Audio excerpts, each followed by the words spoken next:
Hello friends, ಎಲ್ಲರಿಗೆ ನಮಸ್ಕಾರ. Kannada life ಸ್ಟೋರಿನಿಂದ ಪ್ರತಿಯೊಬ್ಬರಿಗೆ ತುಂಬಾ ಧನ್ಯವಾದಗಳು. ಈ ವಾಟ್ಸಪ್ನಿಂದ ನಿಮ್ಮ ನಡುವಿನ ಸಂಬಂಧವೇ ಹಾಳಾಗಬಹುದು. ನೀವು ಸಂಗಾತಿಯ ಜೊತೆಗೆ ವಾಟ್ಸಪ್ ಸಲ್ಲೇ ವ್ಯವಹರಿಸುತ್ತಿದ್ದರೆ ಆಗ ಈ ಲೇಖನ ಸ್ಟೋರಿ ಕೇಳಿ. ಕೈಯಲ್ಲಿ ಒಂದು ಮೊಬೈಲ್ ಇದ್ದರೆ ಮತ್ತು ಯಾವುದೇ ಸಂಬಂಧ, ಯಾವ ಸ್ನೇಹಿತರ ಬಂಧುಗಳವು ಬೇಡ ಎನ್ನುವಂತಹ ಕಾಲವಿದು. ಜನರು ಇಂದಿನ ದಿನಗಳಲ್ಲಿ ಸಾಮಾಜಿಕ ಜಾಲತಾಣಗಳಲ್ಲಿ ತಮ್ಮನ್ನು ತಾವು ತೊಡಗಿಸಿಕೊಂಡಿದ್ದು ಅದರಲ್ಲೇ ತಮ್ಮ ಜೀವನವು ಎಂದು ತಿಳಿದುಕೊಂಡಿರುವುದು.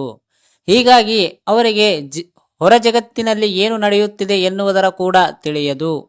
ಕೆಲವರು ಬೆಳಿಗ್ಗೆ ಎದ್ದ ತಕ್ಷಣದಿಂದ ರಾತ್ರಿ ಮಲಗುವ ತನಕ ಮೊಬೈಲನ್ನು ಕೆಳಗೆ ಇಡಲು ಕೂಡ ಹಿಂಜಾರಿಯುವವರು. ಒಂದು ವೇಳೆ ಮೊಬೈಲ್ನ ಚಾರ್ಜ್ ಖಾಲಿ ಆದರೂ ಚಾರ್ಜ್ ಆಗುತ್ತಾ ಇರುವಂತೆ ಮೊಬೈಲ್ನಲ್ಲಿ ತೊಡಗಿಸಿಕೊಳ್ಳುವವರು.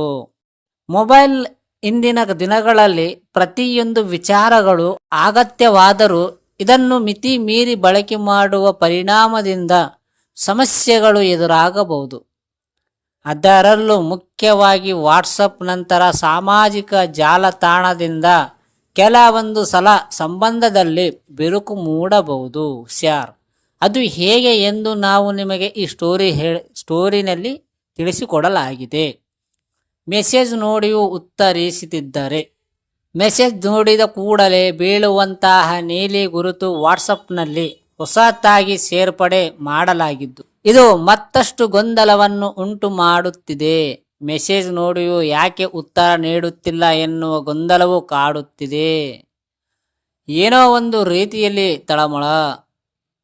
ಆತ ಮೆಸೇಜ್ ನೋಡಿ ಕೆಲವೇ ಕ್ಷಣಗಳಾಗಿದ್ದರೂ ಅದಕ್ಕೆ ಯಾಕೆ ಉತ್ತರಿಸಲಿಲ್ಲ ಎನ್ನುವ ಆತಂಕವು ಸಂಗಾತಿಯಲ್ಲಿ ಮೂಡುವುದು ಹಾಗೂ ಇದು ಜಗಳಕ್ಕೆ ಹಾದಿ ಮಾಡಿಕೊಡುವುದು.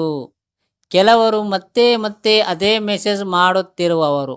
ಆದರೆ ಇದು ಸಂಬಂಧದಲ್ಲಿ ಎಷ್ಟರ ಮಟ್ಟಿಗೆ ನೆರವಾಗುವುದು ಎನ್ನುವುದರ ಮಾತ್ರ ತಿಳಿಯದು. ಆನ್ಲೈನ್ನಲ್ಲಿ ಇದ್ದೀರಾ? ಆತ ವಾಟ್ಸಪ್ನಲ್ಲಿ ಆನ್ಲೈನ್ನಲ್ಲಿ ಇದ್ದಾನೆಯೇ ಅಥವಾ ಇಲ್ಲವಾ ಎಂದು ತಿಳಿಯಲು ಕೆಲವು ಪತ್ನಿಯರು ದಿನವಿಡೀ ತಮ್ಮ ವಾಟ್ಸಪ್ ಅನ್ನು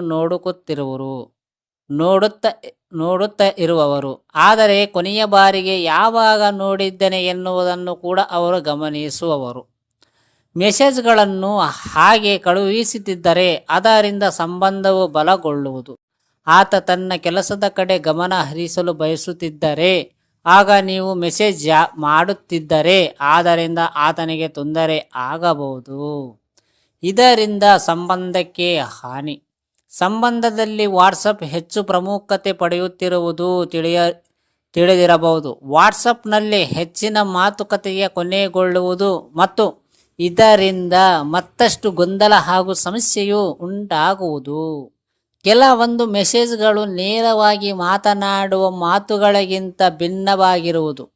ಜೊತೆಯಾಗಿ ಇಬ್ಬರು ಒಳ್ಳೆಯ ಸಮಯ ಕಳೆಯುವ ಬದಲು ಕೆಲವರು ವಾಟ್ಸಪ್ನಲ್ಲೇ ಸಮಯ ಕಳೆಯುತ್ತಿರುವವರು.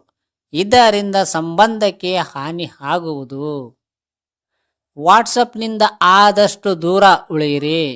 ವಾಟ್ಸಪ್ನಿಂದಾಗಿ ನೀವು ಮತ್ತಷ್ಟು ಆಕ್ರಮಣಕಾರಿ ಆಗಬಹುದು. ಕೆಲವೊಂದು ಸಲ ನೀವು ಕೇವಲ ನಿರ್ಲಕ್ಷ್ಯತನದಿಂದ ಆಗಬಹುದು ಅಥವಾ ಮೆಸೇಜನ್ನು ಸಂಪೂರ್ಣವಾಗಿ ಕಡೆಗಣಿಸಿ ಅಸಡ್ಡೆ ಕೂಡ ತೋರಬಹುದು.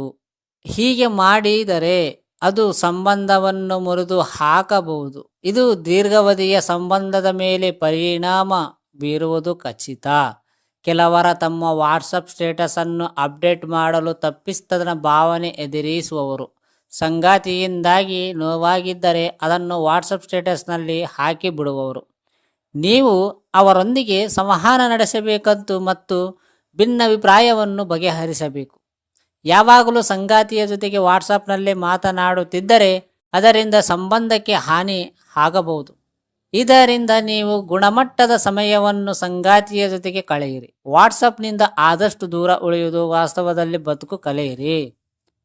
ಯಾವುದೇ ರೀತಿಯಲ್ಲಿ ಜಾಸ್ತಿ ಹಚ್ಕೊಂಬುದರಿಂದ ನಿಮ್ಮ ಜೀವನ, ನಿಮ್ಮ ಲೈಫ್ ಮೇಲೆ ಬಹಳ ಎಚ್ಚರವಾಗಿ ಇರಬೇಕು. ನಿಮ್ಮ ಲೈಫ್ ಖರಾಬ್ ಆಗುತ್ತೆ. ಹುಷಾರಾಗಿರ್ರಿ. ಜಾಸ್ತಿ ಯಾವುದೇ ರೀತಿಯಲ್ಲಿ ಆನ್ಲೈನ್ನಲ್ಲಿ ಇರೋಕ್ಕೆ ಹೋಗಬೇಡಿ. ಕೆಲಸ ಮೇಲೆ ಧ್ಯಾನ ಇರಲಿ. ಇವೆಲ್ಲ ಕೆಲಸ ಬರಲು ಎಲ್ಲ 2 ದಿನನೇ. ನೀವು ಯಾವ ಥರ ಯೂಸ್ ಮಾಡ್ಕೋತಿ ಆ ಥರ ನಿನ್ನ ಜೀವನ ಇರುತ್ತದೆ. ಅರ್ಥ ಆಯ್ತಾ ಫ್ರೆಂಡ್ಸ್? ಈ ಸ್ಟೋರಿ ಕೇಳಿದ ಪ್ರತಿಯೊಬ್ಬರಿಗೆ ತುಂಬ ಧನ್ಯವಾದಗಳು. Thank you so much.